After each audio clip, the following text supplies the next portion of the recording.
안녕하세요. 금보이는 투자생활 근투생입니다.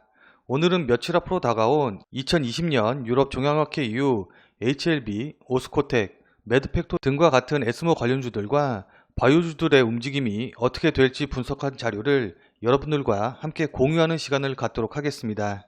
그럼 일단 2020년 유럽 종양학회와 관련된 종목들부터 살펴보도록 하죠. HLB는 갑상선암과 폐암의 임상 3상 결과와 병용 임상 결과를 포스터로 발표하기로 되어 있고, 유한양행과 오스코텍이 기술 이전한 레이저 티닙의 병용 임상 1비상 결과 발표가 예정되어 있고, 매드팩토의 항암 신약인 벡토서팁과 파클리탁셀 병용 임상 1비상의 결과가 발표가 될 예정입니다. 또한 이수 앱지스의 국내 임상 1상 파트 2의 중간 결과가 발표되겠죠. 전 특히 올해 코로나19의 여파로 제약 바이오 관련주들의 관심이 높아져 있는 만큼 유럽 종양학회, 그러니까 에스모가 관련주들의 주가 상승의 계기가 될 수 있을지 궁금해졌습니다.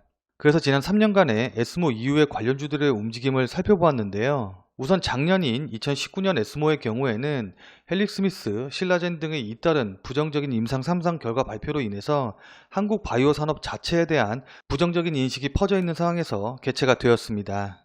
이런 상황에서도 HLB를 비롯한 여러 업체가 참여를 했는데, 결론부터 말씀드리자면 에스모에 참여한 대부분의 종목들이 상승하면서 상당히 좋은 흐름을 보여주었습니다.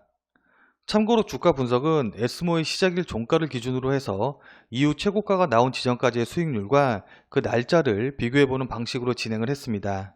우선 가장 큰 폭으로 상승한 HLB의 경우에는 리보세나립의 위암 임상 3상 시험 결과 발표가 베스트 오브 에스모 2019로 선정이 되면서 약 한 달 만에 360%가 급등을 했고, 셀트리온 역시 에스모에서 허주마의 3년 장기 임상 결과를 발표하면서 약 한 달 만에 25%가 상승하였습니다. 또한 신라젠은 펩사백을 선행요법으로 사용한 임상 1상의 결과 종양이 완전히 사라졌다고 발표를 하면서 151%가 급등을 했고요. 이외에 관련 종목들 대부분이 한 달 이내에 20% 내외의 상승을 하는 흐름을 보여주었습니다. 이제 2018년에 개최된 에스모에 대해서 알아보도록 하죠. 2019년에 비해서 상당히 적은 업체가 참여를 했고, 그만큼 우리나라에서는 관련 기사를 찾기 어려울 정도로 주목을 받지 못한 것으로 보입니다.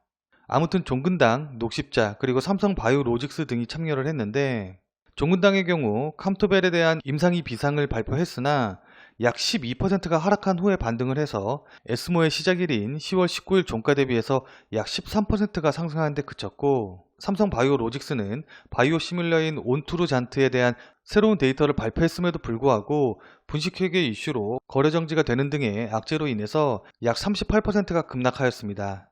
이후 반등에 성공하긴 했으나 에스모 이후 두 달이 지나가도 기준 가격을 회복하지는 못하였죠. 마지막으로 K바이오를 세계에 본격적으로 알리기 시작한 2017년 에스모를 살펴보도록 하겠습니다.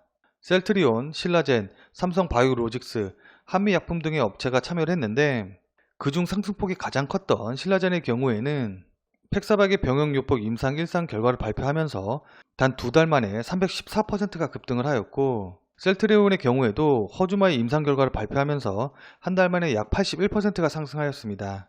마지막으로 한미약품은 유방암 치료제인 포지오티닙의 임상 2상 결과를 발표한 후에 꾸준히 상승해서 에스모의 시작일인 9월 8일을 기준으로 약 47%가 올랐습니다. 물론 3년 동안의 데이터로 표본수 자체가 적기 때문에 신뢰성이 높은 건 아니지만은, 그래도 관련주들의 에스모 이후의 주가 움직임이 제가 예상했던 것보다는 훨씬 좋았기 때문에 에스모 참여 기업들 이외에 다른 바이오주들의 움직임도 궁금해졌습니다.